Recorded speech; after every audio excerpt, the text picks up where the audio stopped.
Welcome back to Las Vegas Live. It's Alex Belfield talking to the stars of the Strip, and a show that you have to see if you come here is a fabulous show called Love. It features the music of the Beatles, and it stars Maureen and Ryan, who join me today. How are you? Good, thank you. You're gorgeous and you're delicious. I'm talking to her, not you, Ryan. Thank you. And you're so talented. Having just seen this show, not only is it magical, but you really do prove how talented you all are, more than probably any other Cirque show. Congratulations on that. Thank you, I'm flattered. I've got to ask you the question, how difficult is it to get through this twice a night? It becomes easier. Yeah, once you do it enough, it becomes kind of automatic, although you try and keep it fresh every night. It definitely takes a lot of focus and concentration and being, at the right place at the right time, which is the challenge. I wouldn't say it's so much of doing 2 shows a night as much as it is like paying attention to detail 2 times a night for 90 minutes. So that definitely is a challenge in itself. The great thing about this show is the Beatles endorse it and they love it and they talk it up and say, come and see this show. That must be nice to know that they're on your side. Definitely, to have such superstars, back us, it's a privilege and an honor to be in the show. And it's no wonder, because the music is done so beautifully. They've remastered all the songs and re-recorded them and made it Cirque and made it their own, but it features the voices of the Beatles. Is it a bit spooky every night when you're there on stage with the 4 boys? Yes and no. It's the Beatles music as you once knew it, but it's bigger and better, and you find something new in it all the time. It's a privilege, and you realise that every night. Maureen, tell me about you, because you've got this wonderful American accent, yet you're from Bristol. I have not. I have not. Take that back. All right, I take it back. You've been here 2 years, though. What's it like being a star in Las Vegas? I wouldn't say I was... Well, it's a very, very cool place.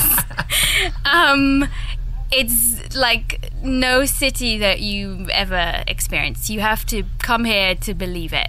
It's pretty awesome. How'd you go from being just a little girl in Bristol to one of the biggest shows in the world? I ask myself that on a regular basis.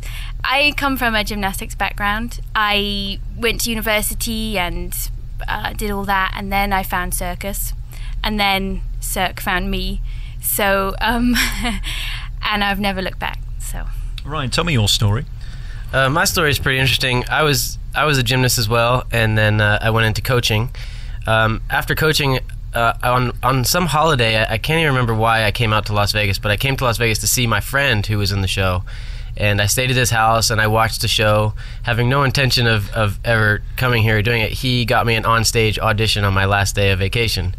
And as much as I cursed him at the time for putting me on the spot, I now thank him. And that's how, I auditioned on stage, and they called me 6 months later and offered me a contract. So that's my story. Wow, that's like the American dream story, isn't it? It is kind of bizarre, yes, I would say. Absolutely, everyone should try it. Let's talk about how demanding it is. I mean, you're all really fit. You have to be, because that goes with the territory. How tired are you at the end of the 2 shows? At the end of the week, very tired. You have to kind of do a lot outside of the show. I know it sounds crazy because you do 10 shows a week, but you have to keep conditioning and keep working so that the shows are kind of easier. Otherwise, you just kind of go downhill. The fitter you are, is it harder to stay there? No, it's easier. The fitter you are, the further you can go. All the Cirque shows really do have a story throughout, but if you're not very bright, you can still enjoy it anyway, can't you?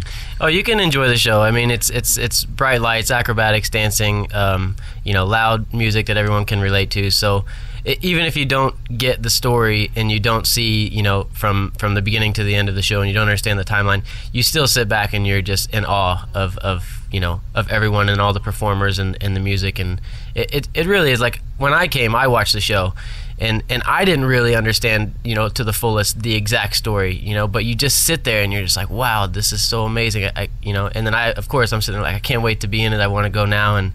But it is an awe-inspiring show, and it's great to watch. I think anywhere else in the world, they'd take one of these scenes and drag it out to be a whole show, wouldn't they? Cirque don't do that. They give you a production about every 5 minutes. Well, yeah, I mean, this is a really special show because it's kind of like a Beatles experience. It's not like a narrative story, but it takes really important elements of the Beatles' musical journey and makes them theatrical and alive, and gives you images. Like, you have Eleanor Rigby and you have Father Mackenzie, and you you experience it in a different way. And there is like a thread, there's many threads going through, and even if you don't catch all of them, you come away with maybe something different, something more elaborate about the Beatles that perhaps you hadn't thought about. So this is one of I know I'm in it, but this is really a special kind of show because it's musical, it's theatrical, it's acrobatic, it's theatre on the grandest scale.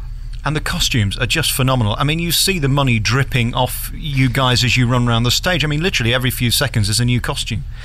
Yeah, I think I probably have 4 or 5 costume changes in just one show. So yeah, you have your little space backstage where you rip one off and put another on and then run back on stage. I guess you could get lucky and have only 2 or 3, but more than not, you have 4 or 5 different changes throughout the show. I was listening to the radio this week to Howard Stern, and Robin Quivers' news lady was in last Friday and she loved it, and then Howard saw it a few months ago and he loved it. To get that kind of endorsement must be terrific, and being here in Vegas, I mean, it's one star after another coming through the doors. Yeah, that is one of the perks of the job. Did they ever come back and say hello? Yeah, all the time. It's I'm just going to reel off who I've met because... Go ahead. Well, so we've had really cool people like Denzel Washington, who do we have recently? Pink. Tia Leone. We've had Michael Jackson. Michael Jackson came. Tom Cruise came. A lot of music stars, and they're so great. They all come backstage. They take pictures with the cast. They talk to us. They applause us, which is strange to see. They're like, bravo to you guys, and we're clapping to them, and they're clapping to us. And most of them always come back, say hi, and just really relate to all of us and the work that we put into the show. And it's great to have them come back and applaud to us. The thing I find most appealing about Cirque Du Soleil, and particularly this show and Mystere and parts of O, is that it kind of leaves you feeling a bit on edge. There are moments where you get genuinely nervous because it looks like it's far more dangerous than presumably it is. No, it's quite dangerous.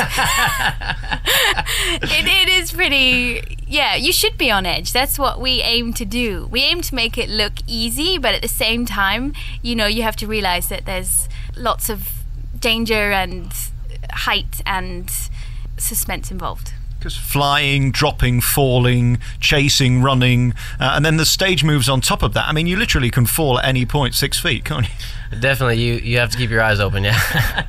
What I love about this is it almost makes you proud to be British because it really celebrates things like the telephone box that we don't have anymore, of course. And I think for any American that already admire the British, it really is a champion for our cause, isn't it? Oh yeah, definitely. I mean, there's teacups, there's tea features in a big way, and that's no bad thing because you can't get great tea in this country. I'm sorry. But you can get loads of food in a big buffet. Oh my God, you can get as much food as you can fill yourself with and more. I just saw a big banner about 10 foot high on the side of Harrah's saying, all you can eat all day buffet for $30. Only in America. That's the American way. I mean, how could they feed you all day and free drinks for $30?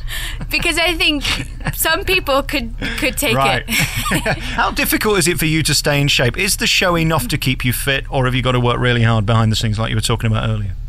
Well, you always have to work really hard. I mean, you don't so much have to watch what you eat, but you have to stay. If you want to keep doing this, you can't, over time, you have to, it's discipline. It's like you have to work at it. And we have to, it's hard, really, really hard on the body. So you have to keep your body in really good shape, and you have to eat the right things, of course, and, I think it's, like she said earlier, the show becomes routine.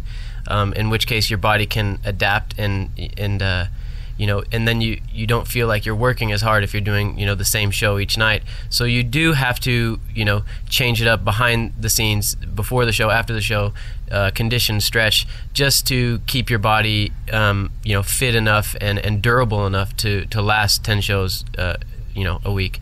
So Ryan, when you came here all those months and years ago just to see the show, and now you've ended up in it, does it ever become normal wearing mascara? No, every day I dread it, so thanks for bringing it up. You've got great eyelashes though. It's fabulous. Are you missing home? When I first arrived, I missed home so bad. No, I just I try and make little pieces of home for myself all the time. I watch lots of British movies and try and surround myself with some British people. Well, you're in the best show to be homesick, really, because there's all these different reminders of back home. Thank you very much for talking to us, you two. I better let you go because you've got to go on stage again, haven't you, in about 4 minutes? Yeah, thank you. Thank you. Yeah, thank you very much.